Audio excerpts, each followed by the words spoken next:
Hi everyone, welcome to this webinar that we at Arctic Group are holding today together with the Ping Identity. My name is Federate and I work as the CEO of Arctic Group. I will tell you that you're very welcome to ask questions during this webinar, and you can do that to the right in your screen. We also will have a Q&A session at the end of this webinar, so take the opportunity to enter your questions continuously. I will tell you very briefly about Arctic Group in a couple of seconds. You are of course welcome to contact me afterwards for more information. Others who will speak today are Anders Is, Senior IAM Expert and Team Lead here at Arctic Group, and Alain Barbier, Senior Solution Architect at Ping. They will present themselves later on. Arctic Group is a privately owned consulting company based in northern Sweden. We have chosen a strategy to work focused on in a few different niche areas that I will talk about later. Unlike many other consulting companies, we have chosen to work close to fewer customers, today about 40. I hope it will be more soon. And we have a large commitments based on a long-term relationship with these customers. We have cutting-edge expertise at European level in our niche areas. Some of the customers we work with are Telia, Max Burgers, Vattenfall, and Metria. Others we can't mention due to security reasons. We develop and manage systems that have to work around the clock all year round. A stated strategy that we work by is to enter into partnerships with suppliers that strengthen our competence and delivery. Sorry. You can see them in this picture, and today we're proud that we can run this webinar together with Ping Identity. We always want to work for the customer's best interests and act as an independent partner who finds the best solution for the customer. Therefore, we are also partners with various suppliers in the IAM area, for example. Here we see some of our customers. I will not go into more detail today how we work with these customers, but feel free to contact me if you want to know anything. We are incredibly proud of our customers who generally are large and well-known brands.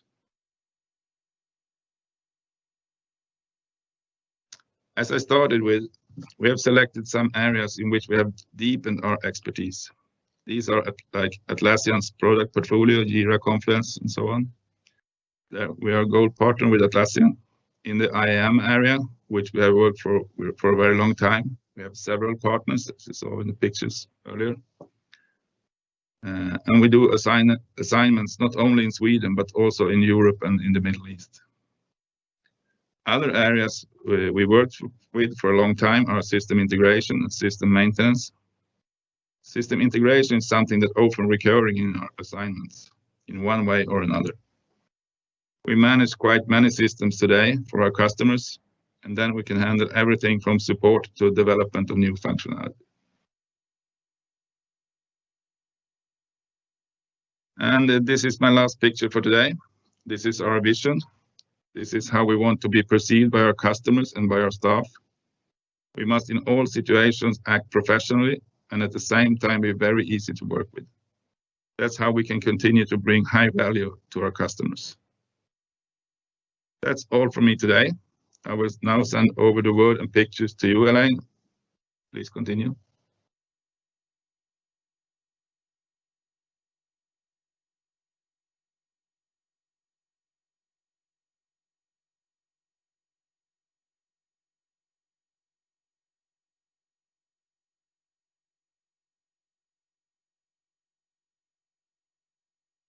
I think you're muted, Alain.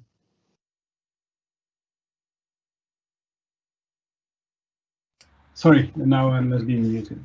Okay, so thanks, Anders, for this introduction. So I'm Alain Barbier. I work in France, and I've been working for Ping Identity for 2 years as a senior solution architect. I've been working in the identity and the access management technology for almost 15 years.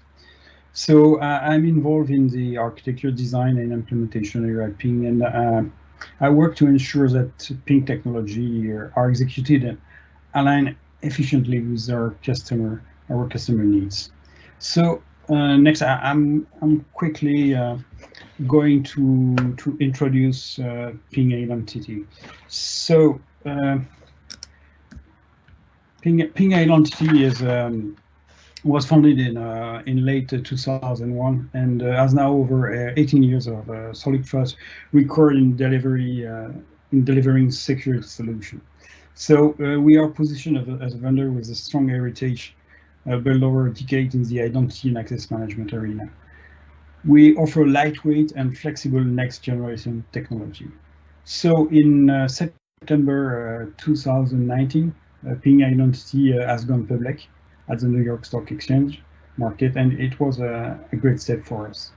Now, regarding the technical aspect, our identity solution deliver continuous authentication of users and devices with policy-driven dynamics access based on behavior, place, time, and asset, enabling customer to provide seamless and secure access in hybrid environments.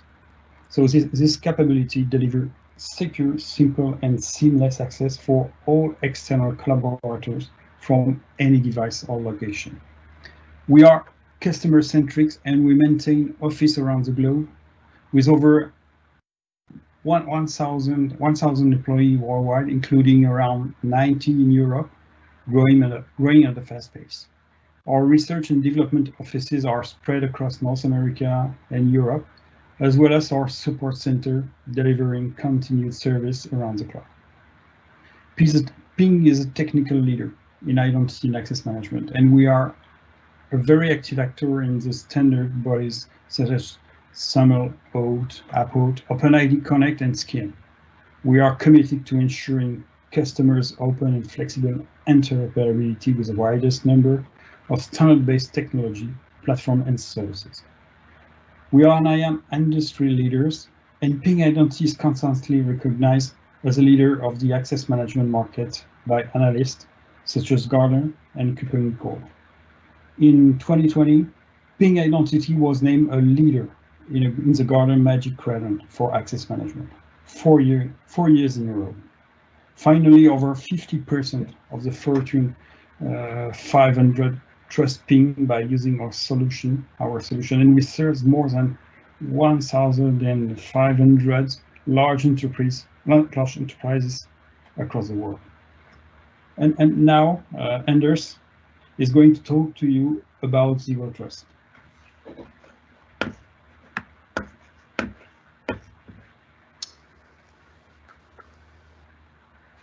Yes, thank you, Alan. Nice to be here. My name is Anders Ries. I work at Arctic Group and lead the IAM team here at Arctic.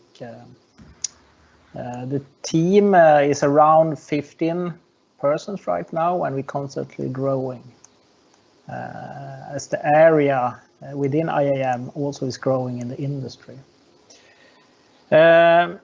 I've been around since early 2000s, so it's almost 20 years now, working with different IAM projects and different customers, doing implementation, architect roles, etc. over the years. So a lot of interesting experience over the years has come. And we work a lot with big companies as well, which is really interesting to see how they have evolved over time into this cybersecurity area. Over the years, as Fredrik mentioned, we work with the different vendors, and Ping is one of the really interesting ones that we started to work a couple of years ago. So we're really proud to be able to do some webinars together, and we have some other joint things coming up. But today we're going to talk a little bit about Zero Trust, one of the buzzwords almost. You could think of it as a buzzword that's come along over the last years. I will talk a little bit around the history about it, and it has a longer history than just a couple of years. Some basics. What is Zero Trust? some guidelines around how you should think when you look into your own environment. What do you need? Do I really need zero trust thinking? And how, if I want it, how should I implement it? And finish off with some key takeaways. And as Fredrik mentioned, feel free to write questions along the way.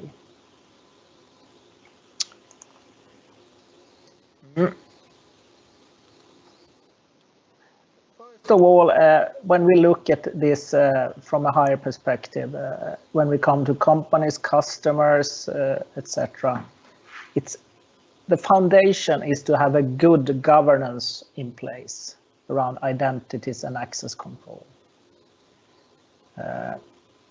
It's a couple of questions that you should ask yourself. Do I know where my data is and what's the sensitive data? Is it located on-prem, in the cloud, somewhere else? On my workforce employees, in file shares, where is it? Do I really know that? Next question is, do I know who has access to this data? When you come to employees, partners, external consultants, etc. When I know who has access, do I really know it's the appropriate access? Is this really the access that should be given to this person based on his or her job role? This is one of the keystones when we later move into looking at zero trust. The last question you should ask yourself is, can I prove it? Or can my organization prove that we have this control over access and the data? This is a really important question that you should continuously ask yourself. It should not be an auditor who come and, well, auditors will come and ask you this, but you should ask yourself this all the time, and not just once in a while. So when you have this in place, you have a good foundation to start looking into a broader cybersecurity way of thinking, and that's when zero trust comes in play.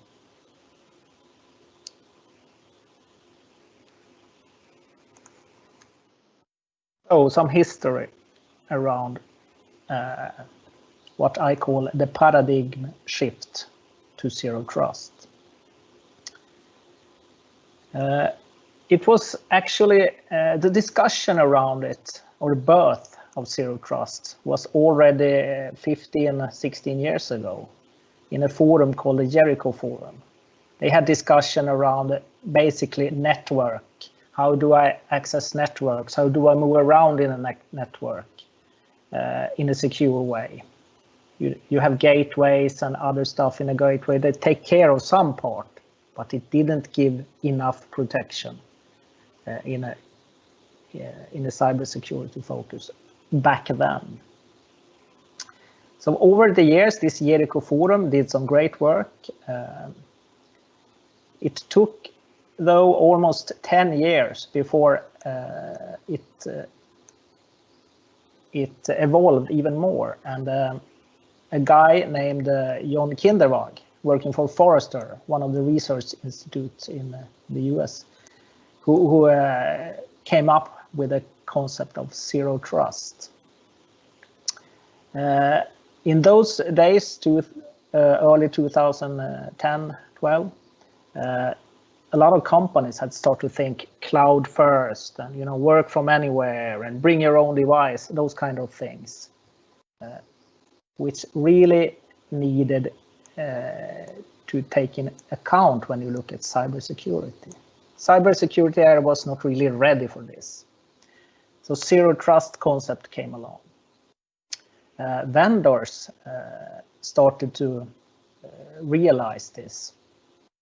And over the coming years, they started to talk about it, but also implement it in different products, this concept of zero trust. What happened a little bit later on is 2018-19. Almost all vendors had a concept of zero trust, but the organizations around the world didn't really realize, why do we need this new thing called zero trust? I mean, we have firewalls, we have VPN connections to our networks. We allow people to work from home. So what do we really need? Then something happened in 2020 which made all of this explode. And I guess you know what I'm going to refer to, which is the COVID that happened in March, Corona pandemic. Suddenly overnight, almost all work employees had to work from home. And this was a huge challenge for the companies. Even if they allowed personnel to work from home, they were not ready for letting 100% of the work staff work from home overnight. So this really kicked off the new way of thinking and gave this boost effect to zero trust. Now everyone realized why we need it. People work from home, they use devices, they use home networks, they can sit basically anywhere, and we don't really know where they come from, but we still have to let them do their work.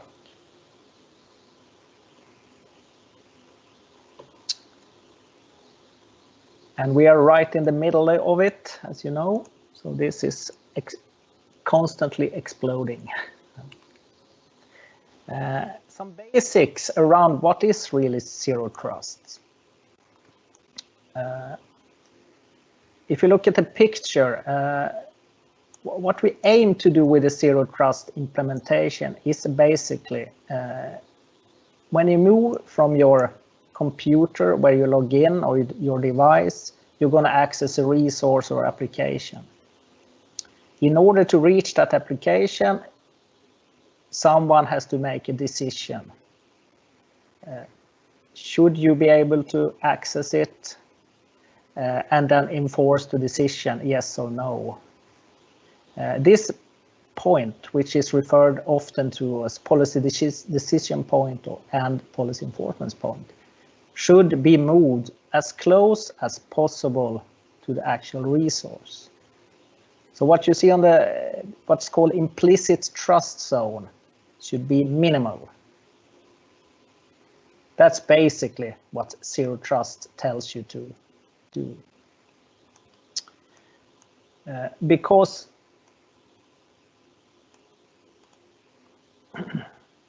what we should assume, which is a new thing, that an attacker is on your network. In the untrusted zone, you have attackers. It could be on your corporate network. They will be. Assume that you have been hacked. Assume that you have an attacker on the network all the time, instead of the other way around, which is if you're inside a firewall, then you're safe. If you put a VPN in place, then you're safe. Basically, a VPN is as simple as it's only secure your way in. The only thing that is secure with a VPN is actually the VPN tunnel. What you put in the VPN tunnel will come out of the VPN tunnel. So if you put in a virus, and the virus will come out at the other end. If a hacker goes in a VPN tunnel, a hacker will come out at the other end. That's the only thing a VPN gives you. Basically, use the default no. No one should get access to anything unless proven otherwise. And move away from this VPN network, VPN firewall is not enough to decide if you're trusted or not. So in order to do this, you have to authenticate and authorize each request. You authenticate each user and device. You authenticate applications. You authenticate transactions. You have to have as dynamic policies as possible. Not only take in account if is the user signed in, yes or no. You also have to take into account from different aspects of this. Which OS are you coming from? Is it patched? Which device? Is the device okay from my company's point of view, etc. So a lot of dynamic policies needs to be in place to be able to solve this.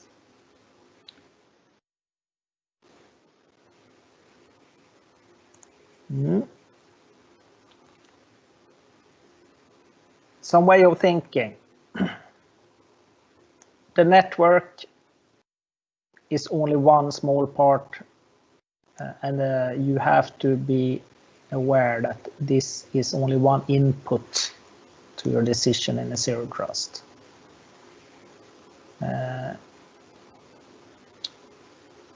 You can assume that the person is in a coffee shop. If you always has that in mind when you look at networks. It's not on a corporate network. Authenticate the user is really, really important, has always been. But what you have to use in a zero trust environment is move away from this username password authentication. Be sure that you have a multi-factor possibility to protect sensitive information. This is probably one of the key things when you look into a new IAM platform. Also, as I mentioned, the device that the user is coming from must be validated.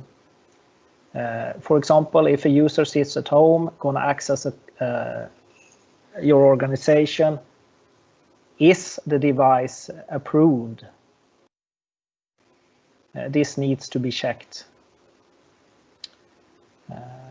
Like shadow IT, your home devices, etc. Also, the application that the user is using. For example, if the user has a browser to access certain things on your corporate network, you have to make sure that the browser has the correct security patches.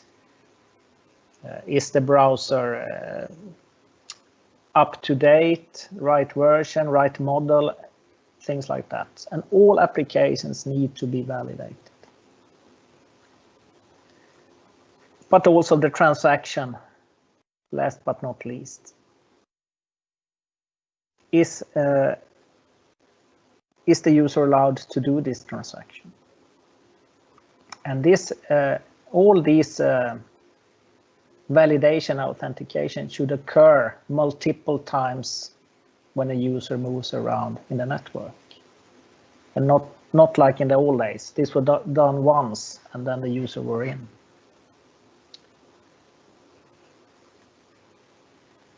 To just speak a little bit more about the authentication part and authority, which is a crucial part in a zero trust setup. The users will access corporate network from pretty much anywhere, as we discussed. Consumers, corporates, also partners. You may also have what's called social identities. You can access it through Facebook and LinkedIn or other ways. This you have to be prepared for in the new coming world. When you go in and start talking about this with organizations, there's always two parts of it. Business part, the business side, they want this to be convenient. It should be easy to access. The user should not really know that much about it. And then when you talk to the security team, they have the opposite way of thinking. They want to stop almost everyone. So to solve this, you need to introduce a risk parameter in all this. And in a zero trust model, risk is a big factor when you have these dynamic policies. Of course, when you move into this, one of the benefits that you might have today, but you might not have, is single sign-on, made much easier. I mentioned multi-factor authentication, also very crucial. And other things you get, machine learning, etc. So really interesting.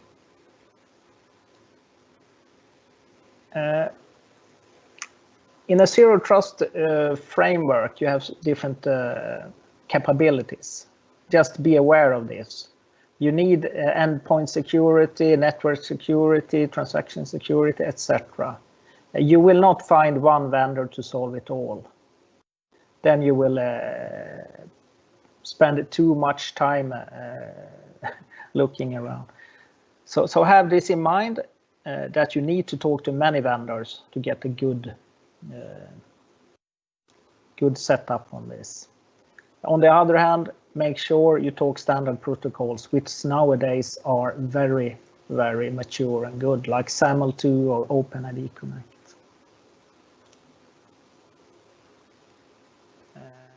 Finally, some key takeaways that you should have in mind when you start your journey. First of all, as I mentioned, you must ask yourself, do you really have control over your identities and your access? Start there. Start the journey now if you haven't already. You don't need to do everything at once, but you need to start the journey thinking in these terms. At least start with something, start small. Some companies say we only do things new that is in the cloud.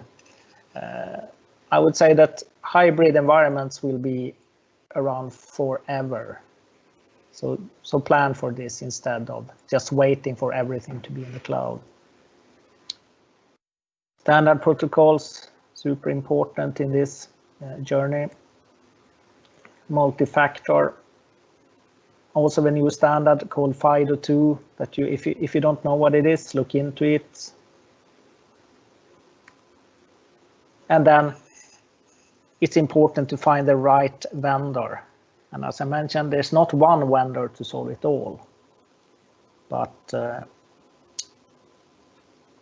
look around, see that they use standard protocols, that they have zero trust in the mindset, in the roadmap, when they build their products, new features, everything should adopt to the zero trust way of thinking.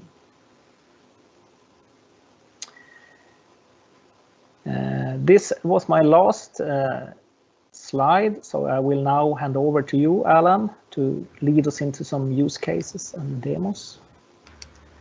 Okay. Okay. Thank you, Anders. So first of all, we have some demo at Ping, and to illustrate the features of zero trust, we will use BX Finance demo provided by Ping in the cloud. That is an implementation of a functional bank platform protected by Ping technology, and this platform implements zero trust concepts. The BX Finance user journey demonstrations provide an overview of a personalized, seamless, and secure online banking experience after the Ping identity platform has been implemented.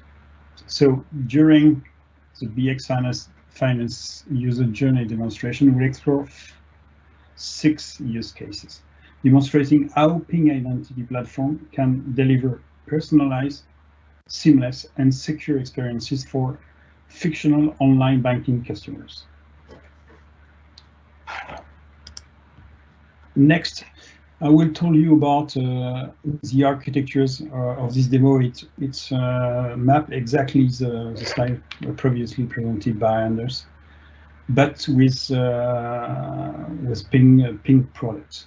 So this slide describes the architectures of the demo platform. So the BX Finance application there is the basis of this demonstration. It's a real-world looking online banking application. The application was branded and designed to look identical to an online banking app. It uses single-page application concept with up-to-date development library such as React, Bootstrap, and Sass.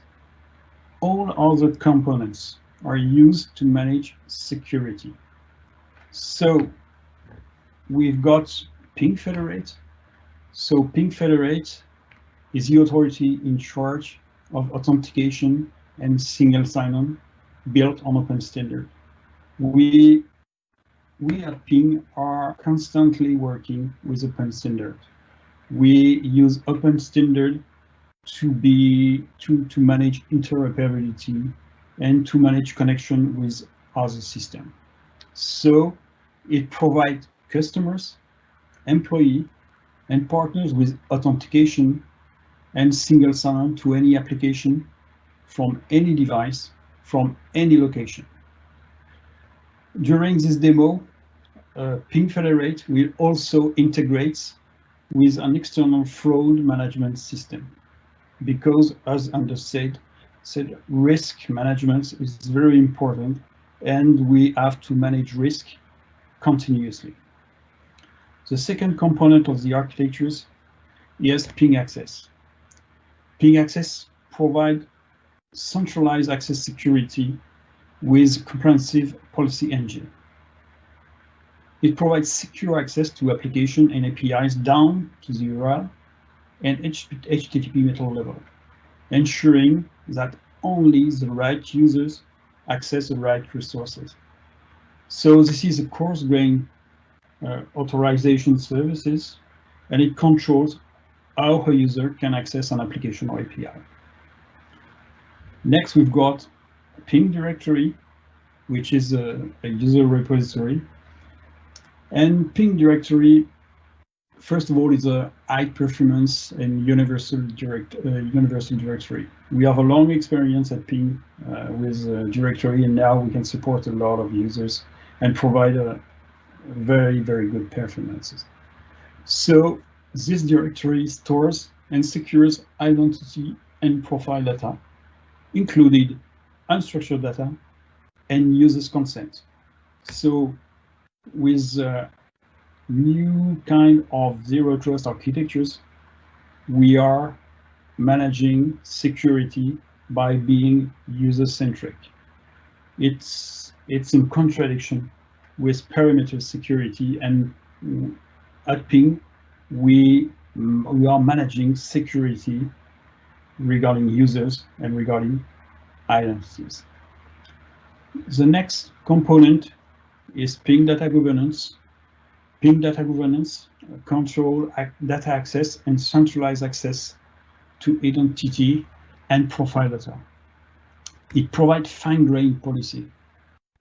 Fine-grained policy which control over which internal and external application can access your stored data. We use external tool to mock open banking because PX Finance is connected with open banking API, which is new in Europe. It's related to PSD2, and we use an external tool to mock this open banking API. So this tool is not operational today. So during one use case, there you will see one issue. Next, regarding partner and workforce access, we provide Ping1 Enterprise, and Ping1 Enterprise is used in our platform demo as a cloud workforce portal to access securely enterprise application for partner and workforce. So this is the view of partner workforce of the system, and how customer, for example, can provide access to this to employee, to bank employee or bank partner to manage data with used by BX Finance. Next, we've got a component, a cloud component, which manage multi-factor authentication, which is Ping1 MFA. And Ping1 MFA is cloud-based, as I said.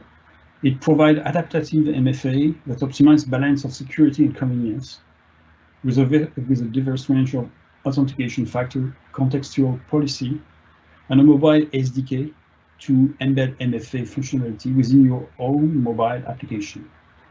So this is what we did with this demo. We develop a mobile application which run on my mobile phone, on my iPad, and I will use my iPad to validate authentication with a device signature. So both components, Workforce Portal and MFA, run into the cloud. It's a cloud product, and all other components run on the Amazon Web Services cloud, and is ready for Docker and Kubernetes technology. So all these components can be managed easily with all this technology. So now I will switch between the presentation slide and the demo. First, I will introduce each use case, and we started in the beginning of the user journey at online customer registration. So I will use fictional users, Alan. And Alan is an existing customer of the functional bank BX Finance, but he never used its online banking version. So I will switch to the demo. This is the demo. You can recognize the screen I presented before, and I will first register Alan for an online account. You can see at the left of the screen, this is a carbon copy of my iPad with MFA integrated, and I've got two browsers. One is Chrome, this one, and behind the scene is a Firefox browser. So first of all, Alan wants to register, so I want to create an account. So this is a real demo, as you can see. So I will create a users, which is a A/B test. So BX Finance use ping to collect only the information needed to open an account. But this is the minimum information needed to enter for a user. But additional information is collected later to progressive profiling. So this is for user experience, and this is very important for this user experience. So I created, for example, this one. Last name, I have to give some information. By phone, okay, Paris, and that's all. So now with Ping, we have collected all the necessary data, and all this data are available by using REST API, and all these data are available with REST API for personalization, and can also be encrypted from end to end. So BX Finance also allow customer like them to decide how they want to log in at the time of registration. So you can see there, I can use device, and we talk later about passwordless authentication, but we can also use the old-fashioned login password login. So I will provide for the first time a password, always the same, and I create the users. So okay, so the users is created, and next I will register my iPad for these users. Okay, so I have to connect with these users. You can see my I put the username and the password. So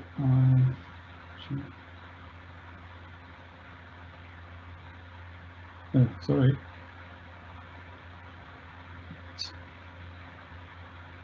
More.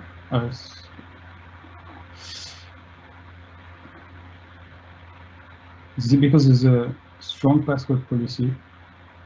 And this is the reason why, I hope. Okay, registered. So as it is my first connection, and as this device will manage passwordless authentication, I need to confirm the login information by using a second factor. The second factor is related to the information I gave during registration process. So I will use the email I gave. So I will receive an email with a one-time password. Okay, this is a one-time password I receive. So I will enter this one-time password into the mobile application. Okay, sign on. Okay, I must define if the device is trusted or not. I can deny all the process now, but I decide to approve, and the device is registered for authentication. Now I can log in with this device. So on the user mobile device to log in, all I need to do is to download the mobile BX Finance application, the mobile on my iPad now, with Ping technology embedded, logging with the username and password for the first time. And this is the last time this user will use the login of the username and password. And we have to trust the device. So now Alan has a registered device, and his experience continues to be seamless and is automatically logging following registration. So we'll delete this message. Okay. Now we'll do passwordless login. So next we'll demonstrate passwordless login. Passwordless login improves both user experience and security. So now I switch to my demo platform. I will be connected. So Alan clicks to sign in after entering his username. Alan continues with this kind of ideal login experience using his mobile phone. So, but when I click on next, you've got you can select the authentication you want to use. You can see that we can use MFA with OTP and email, but we can use our new registration devices we had previously, which is my iPad here. So I decided to use this one to provide passwordless and to manage secrets on this device. So I'm signing on, and as you can see, I receive a push message to accept, to approve or deny the authentication. So obviously I approve the authentication and I'm in. So now Alan is signing and is able to securely access any BX Finance application integrated with the Ping application. So we now have access to all the BX Finance application, but all applications managed by partners, and we can use seamlessly. We can connect seamlessly to all these applications because we will use a standard protocol and standard Federation protocol to connect all these applications. Okay. I'm signing out.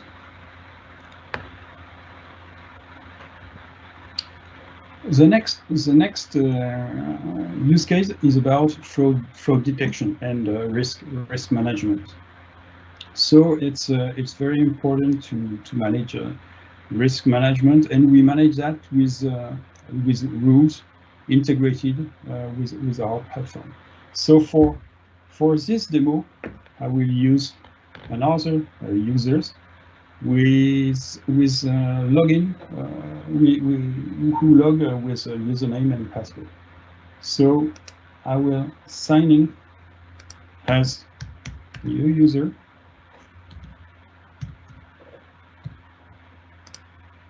So these users decided to use the old-fashioned login with password.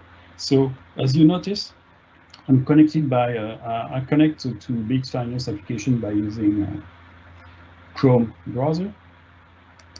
Next, so there's a risk. You can see a contextual risk analysis status prompt during authentication. This risk analysis tool based its decision on dynamic rules defined by a security administrator and based on navigation history, device signatures, location, IP intelligence, geolocation, or geofencing. So regarding the rule integrated into this fraud management product, Andrew can connect, in fact it's Charles can connect to Big Finance without giving other authentication method than username password. Okay. If I try to connect with another browser, for example, Firefox with the same users,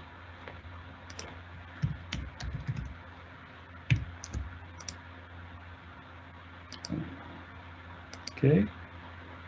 Next, there's the same analysis, and next, the rules describe the rules enters into this risk analysis fraud management, detect that the browser is different, and decided to that it's a risky behavior, and Andrew must use another authentication factor, such as his email or SMS to confirm his identity with a one-time password. So I decide to use an SMS number, my SMS, the SMS I register. So I receive an SMS probably on my phone. I have to connect to my phone. Yeah, I receive an SMS. As you can see, this is the OTP I received. Sorry. Okay. So I put this OTP into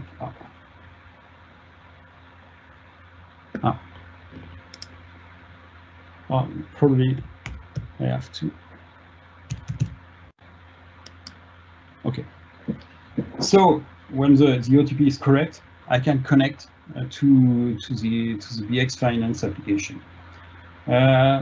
This demonstrates how external rules, risk management, interact with authentication mechanism and authentication policy to provide a secure access based on identity and risk management rules managed by security administrators.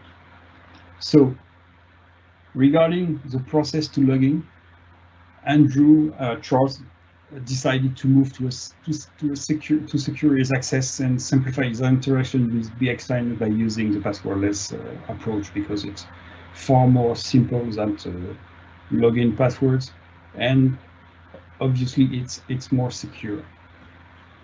So signing out. Okay.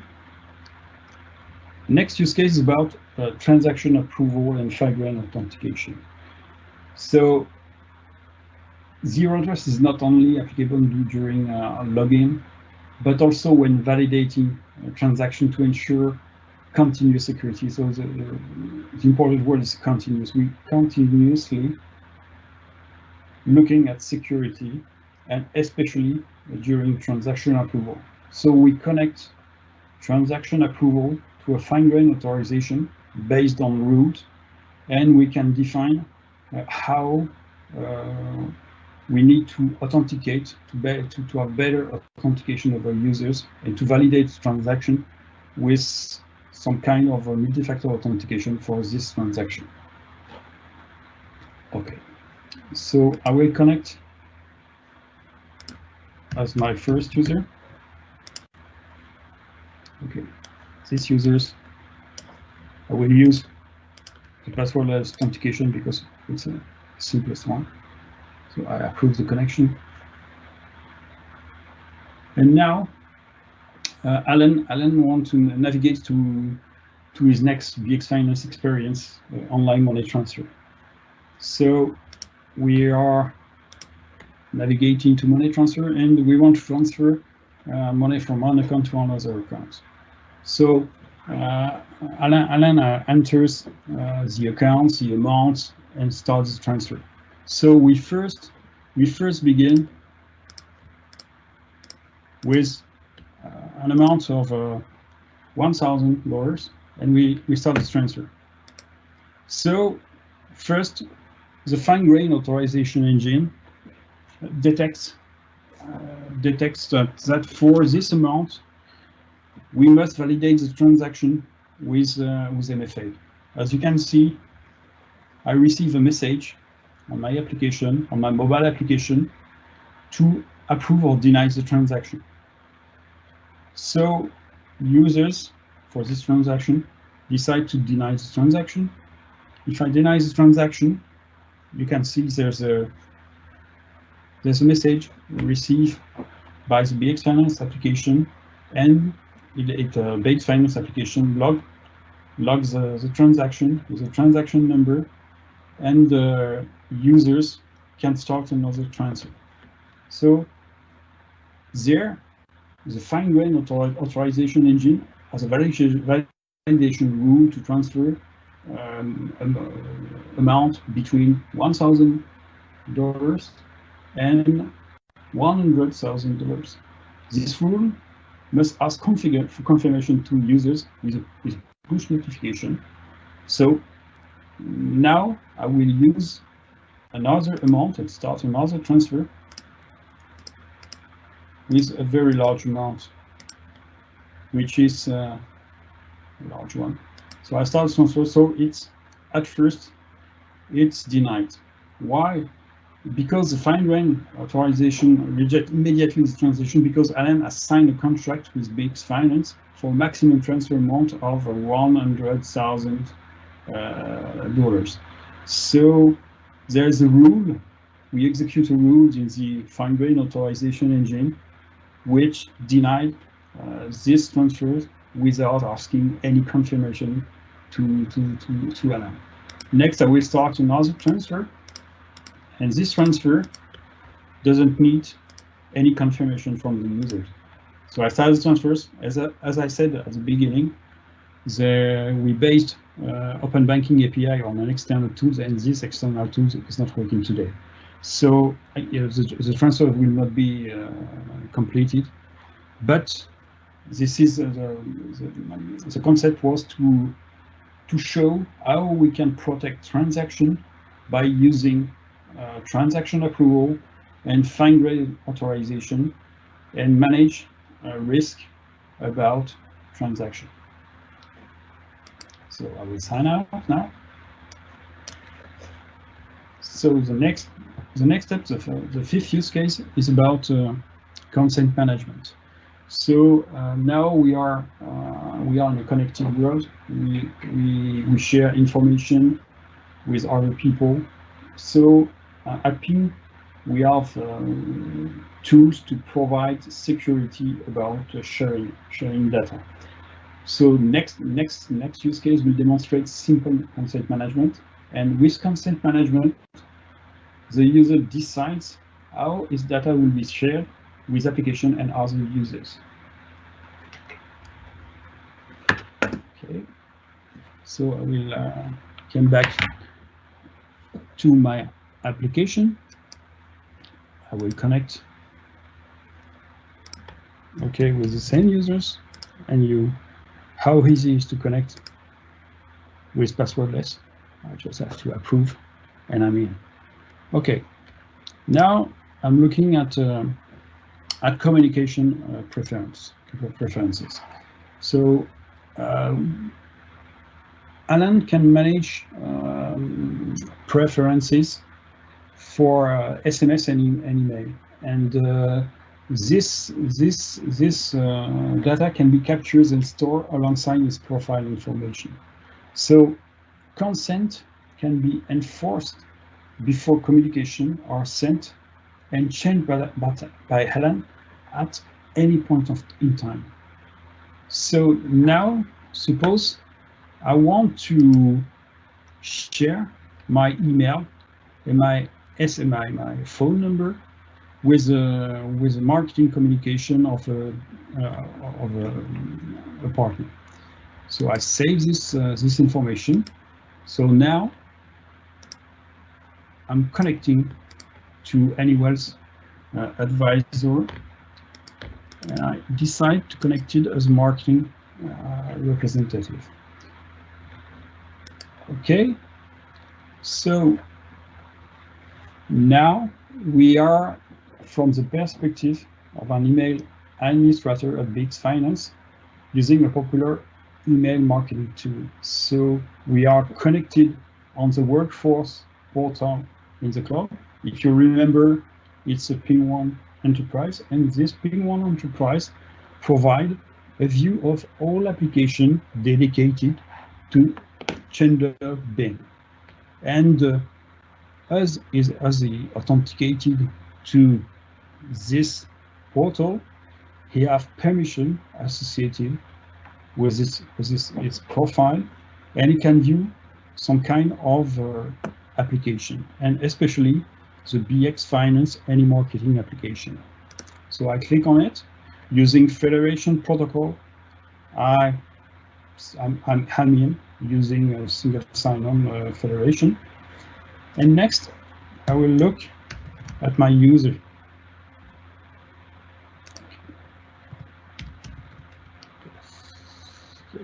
Here, okay, as you can see, and regarding the consent given by Alan, this user can have access to several users' information, his name, obviously, but also he can access his email address and SMS to send some kind of marketing information and regarding marketing events.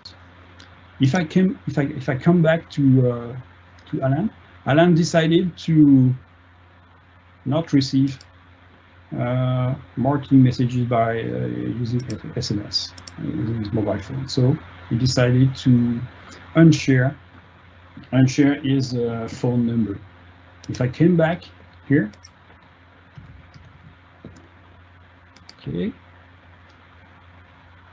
Oh, sorry, I have forgot to save.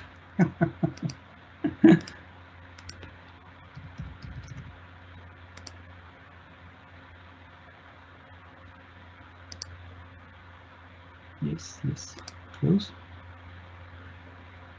I will do another one. Sorry. Strange. I will use that. Another one? No. Yes. Strange. It was this morning. So we use this one. Close. If not, I will use another user. Not working. Yes. No, it's not working. So let's check with another users.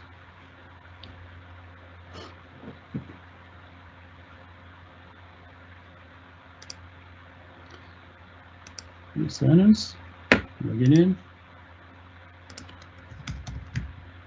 One, next. Okay, do that, easy to connect, approved. Profile setting, privacy and security, no communication preference, just SMS. Close. Next. Just one. Okay, SMS. Okay, we'll modify and add email. Close.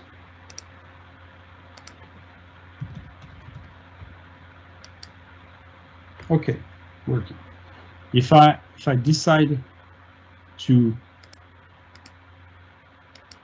unshare whole information,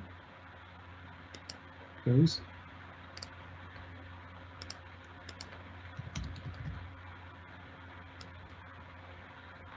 All information is not visible to a marketing manager. So sharing is very important because users, after performing a quick choose, you can see that Alan's email and phone number are visible, but his physical address is not. With ping, no matter what the request contains, only attributes with associated customer consent will ever be accessible. Okay, I'm signing out. Okay. And I'm signing out from there. And the last use case is about advanced consent management and partner identity management. So we will demonstrate. Sorry. Okay. We'll demonstrate advanced consent management and partner identity management. So beyond honoring communication preference, you can offer customer partner-based offer service while allowing them to choose both the partners they share, data web, and to what extent. So in this use case, I will decide to share some accounts with a wealth manager. So here I'll connect as usual. It's my user. Okay. Passwordless logging. Approve. I'm in. So I'm going to profile, and I'm going to privacy and security setting. So here I see common services like Mint, ZL, but Alan decided to explore services from any wealth advisor. This is a wealth management partner of BX Finance.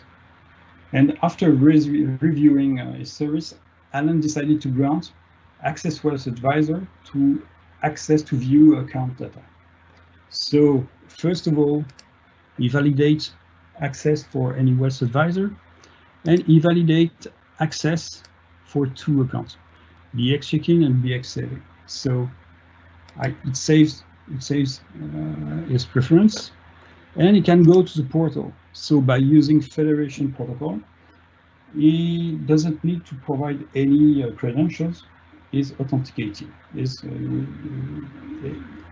There is single sign-on between BX Finance and partners, and BX Finance transfers some information from the users.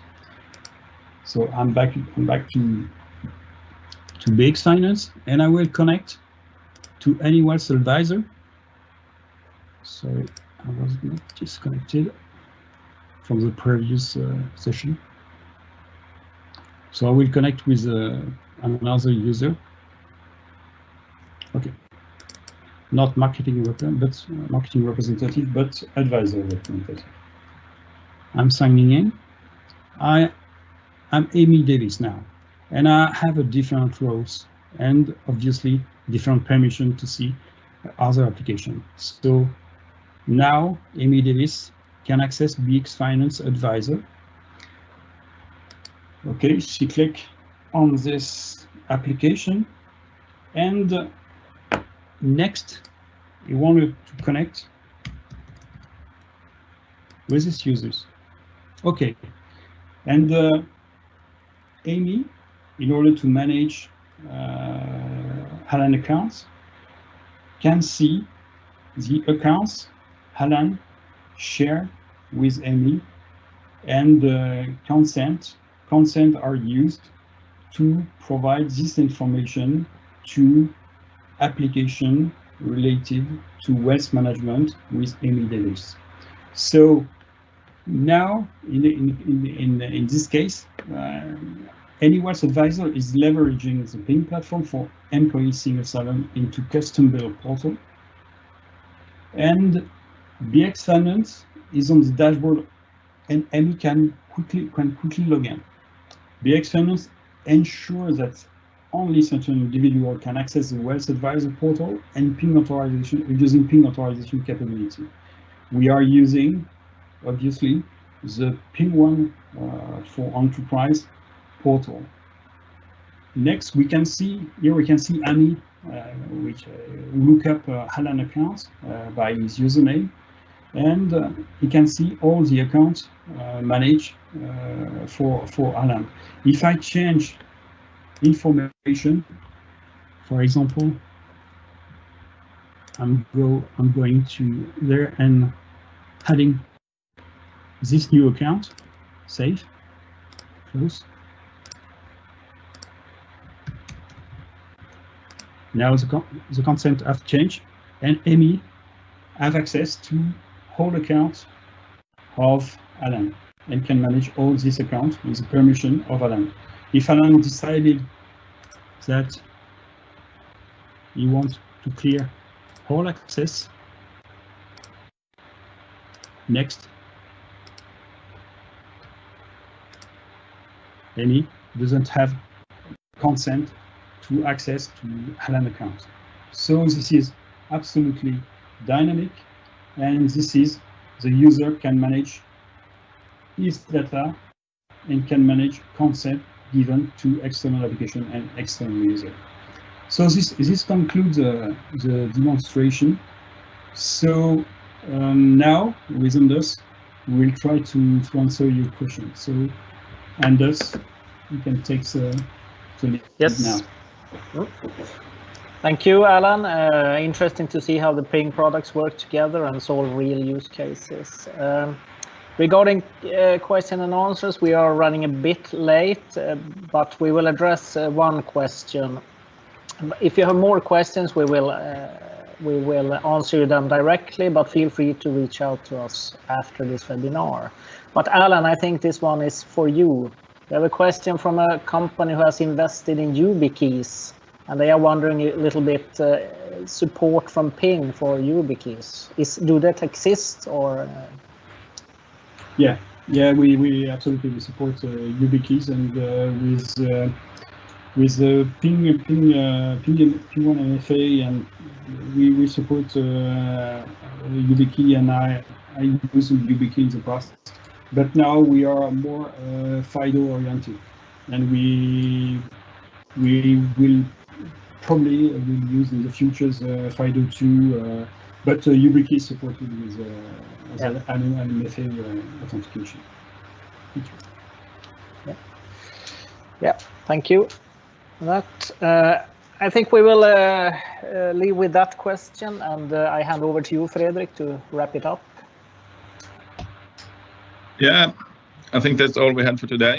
I hope it was interesting. It was for me, absolutely.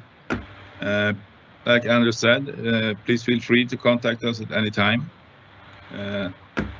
This webinar has been recorded, and you will soon find it in our social medias. And you have our contact details on the screen, so please contact us. Thank you all for today. I hope you will have a nice day. Bye-bye. Thank you. Bye.